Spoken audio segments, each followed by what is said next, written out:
Hello everyone, कैसे हैं आप लोग सब। आई होप कि सभी अच्छे होंगे, मैं भी अच्छी हूँ। और आज एक फिर न्यू टॉपिक के साथ कि एक बहन को मतलब एक भाई बहन की बॉडी को लेकर फ्रीजर में 3 दिन से 4 दिन से घूम रहा है। क्यों घूम रहा है, क्या हुआ कि बहन के साथ, तो जानेंगे हम इसमें। और ऐसी खबरों के साथ मैं इसलिए आती हूँ कि ये चीज़ें ऐसी है कि मतलब हर औरत का सवाल है इसमें।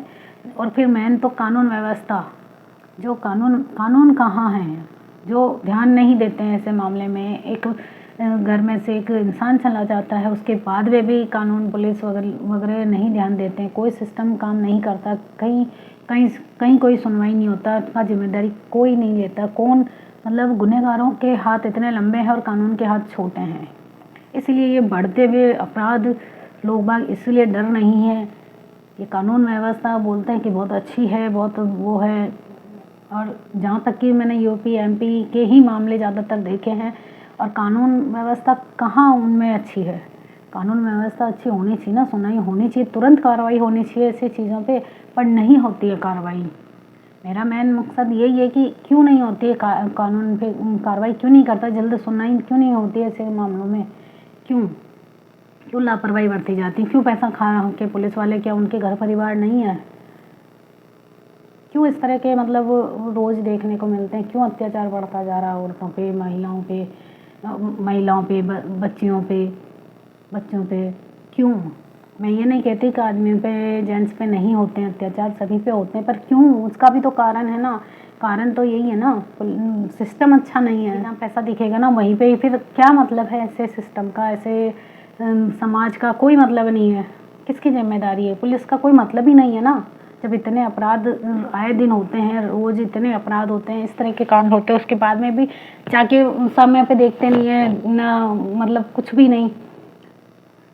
तो ऐसे को क्या बोले। एक भाई 3 दिन से 4 दिन से अपनी बहन की फ्रीजर में रखी बॉडी को लेकर घूम रहा है, इधर से उधर, ना पुलिस सुनवाई कर रही है, ना पोस्टमार्टम की रिपोर्ट मिली है। और उसकी बहन के साथ क्या हुआ नहीं पता कुछ भी। उनको 2 महीने पहले शादी हुई है, फरीदाबाद की बेटी है, गाजियाबाद में शादी हुई है, और ओनली 2 मंथ हुए हैं शादी को। और शादी के बाद 2 मंथ बाद ही बेटी को किस तरह से, मतलब क्या हुआ था कुछ पता ही नहीं है, उनकी फैमिली को नहीं पता कि क्या हुआ था। 25 साल जब जिन माँ बाप ने बेटी को पाला है ना, और 25 साल बाद में शादी की है, इंडिपेंडेंट बेटी जो कहाँ वर्क करती हुई वो, और उन लोगों ने मार डाला। क्या हुआ कुछ नहीं पता, ना पुलिस साथ देती है, ना पोस्टमार्टम रिपोर्ट का पता है अब तक, कुछ भी नहीं। तो ऐसे मामले में क्या हो, ये बताइए। जब सुनाई नहीं होती है तो फिर कानून का मतलब ही क्या हुआ है। कानून व्यवस्था ही मतलब सारा सिस्टम ही खराब है। किसको दोष दें, उस बेटी को या उस माँ बाप को जहाँ शादी की है उन्होंने, ये कि कौन दोषी है उसमें। मतलब 2 महीने एक लड़की की शादी हुए हुए होता है, फरवरी में शादी हुई है और अप्रैल स्टार्टिंग में ही उसका मर्डर हो जाता है, मार दिया जाता है ससुराल वालों की तरफ से। और अपने भाई को फ़ोन करके पहले ही वो बता रही है, वो परेशान थी, और माँ बाप ने बोला वो यहाँ सुबह जाके ले आएंगे। उस रात में ही क्या हुआ कि बेटी को दूसरे दिन जब लेने गए, रात में ही फ़ोन करके बोलते हैं फ्रीजर में पड़ी है तुम्हारी बेटी की लाश, ले जाओ। और पोस्टमार्टम करवाया जाता है तो वहाँ पे भी कहते 24 घंटे बाद रिपोर्ट आएगी। मतलब ना रिपोर्ट आई अब तक, 3 दिन में रिपोर्ट भी नहीं मिली है, ना क्या हुआ है, ना पुलिस सुनाई कर रही है। मतलब ऐसे मामलों में भी उन माँ बाप की क्या दशा होती है, उस भाई की क्या दशा है जो विदेश में काम कर रहा था। विदेश में जाके और वहाँ से यूएसए से तुरंत फ़ोन करने के बाद में वो फ़्लाइट पकड़ के लिए आता है, शादी करके गया था भाई फ्री होके, और जाते ही पता चलता है कि बहन को मार दिया है, तुरंत आ जाओ। तो क्या बीतती है उस परिवार पे। और उस पर भी फिर ऊपर पुलिस वाले, मतलब कोई कार्रवाई नहीं है। मेन चीज़ तो यह है कि कोई कार्रवाई नहीं है उन चीज़ों पे। क्यों बढ़ रहे हैं अपराध, ये लापरवाही है पुलिस वालों की। ऐसे केस में कार्रवाई होनी चाहिए। भाई की उस फैमिली के हाल देखिए आप, कि जो जिस भाई की बहन को मार डाला उनका क्या कहना है, वो चीज़ें आप देखिए। मतलब किस हद तक इंसान गिर जाता है समझ में नहीं आता। पैसों के लालच में, दहेज के लालच में बहन बेटियों को मार दिया जाता है। देखिए आप ये थोड़ी सी क्लिप और लेके अपनी क्यों राय घूम रहे जरूर थे दिया कीजिए अपना। भाई 19 फरवरी को मैंने अपनी बहन की शादी करी थी गाजियाबाद में, पैराडाइज सोसाइटी में रहते हैं ये लोग। हमारी बात आगे मैं यहाँ रहता नहीं हूँ, मैं बाहर रहता हूँ। परसों मुझे कॉल आता है मम्मी का, तो तेरी बहन को मार दिया है, जल्दी वापस आ जा। मैं कहा मार कैसे दिया, 2 महीने तो हुए शादी करे हुए अभी। उसके बाद भाई मैं फ्लाइट पकड़ता हूँ, मैं आता हूँ। जो यशोदा हॉस्पिटल है गाजियाबाद में, उसमें बुलाते हैं कॉल करके।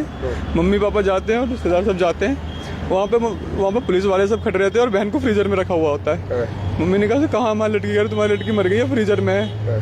कह रही के पास कोई है पोस्टमार्टम सेंटर, वहाँ ले जाते हैं। हमने कही सर पोस्टमार्टम रिपोर्ट दो, अगर पोस्टमार्टम हो गया है तो। कह रहा रिपोर्ट आएगी 24 घंटे के बाद। अभी तक वहाँ रिपोर्ट नहीं आई। उसके बाद गई 4 घंटे बाद ही, सब काम करो बॉडी को ले जाओ। हमने कही 25 साल पाली हमने अपनी बहन है, 2 महीनों में पता नहीं क्या हो गया। कोशिश करिए आप यहाँ फैजाबाद में भी कंप्लेन दीजिए और फैजाबाद पुलिस करेगी मदद। भाई फैजाबाद पुलिस पे ही कार्रवाई होनी वैसे क्या कहना चाहोगे आप? यहाँ नेता अपना यूएस से वापस आ रहा है तो देखिए फ्रीजर गाड़ी दिखा दो। हटना है भैया, एक बार हटना। ये देख रहे हैं, हटना भैया जी, एक बार हट जाओ। ये फ्रीजर गाड़ी है, देखें थोड़ी सी दूरी से। ये फ्रीजर गाड़ी है, इसमें तुझे भाई की व्यथा दिखेगा, भाई का दुख हो, या कहते हैं माँ बाप का दुख है कि बेटी का दाह संस्कार नहीं करना चाह रहे। कहते हैं कि भैया पहले पोस्टमार्टम की मदद नहीं कर रही है, तो उनको भी डाउट है कि ऐसा ना हो कि हेर फेर कर दिया जाए। हम तो फैजाबाद पुलिस से भी कहना चाहेंगे भैया, उनसे भी रिक्वेस्ट है भाई, पल्ला थाना क्षेत्र में ये कंप्लेन दे देते हैं। वो परिवार तो पहले ही घायल है और उनकी इतनी हिम्मत होती है क्या, जो घर परिवार में किसी के साथ ऐसा हो जाता तो उनकी इतनी हिम्मत नहीं होती वो इधर उधर भाग दौड़ करे, लेके घूमते रहे, अपना टाइम वेस्ट करते रहे।